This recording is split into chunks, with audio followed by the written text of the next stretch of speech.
Can we do double tap to turn off and on the screen on Infinix Smart 8? So guys, if you are looking for this information about can we do double tap to turn on and off the screen on Infinix Smart 8, so that is for Infinix Smart 8. That's all. In my country, Indonesia, there is no feature to double tap to turn off and turn on the screen.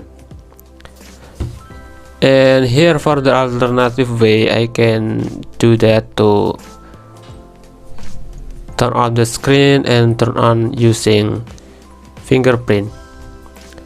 You just enable the fingerprint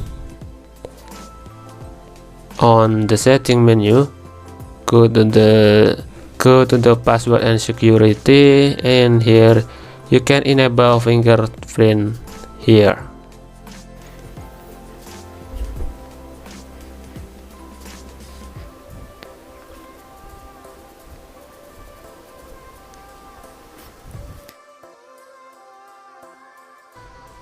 And then for the alternative way to turn off the screen, you can using the accessibility button.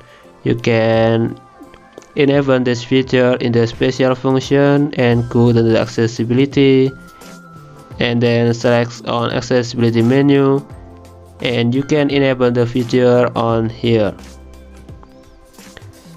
Click allow and click got it. So you can using this feature to enable turn on and turn off the screen. Okay guys, thanks for watching. Don't forget to like and subscribe.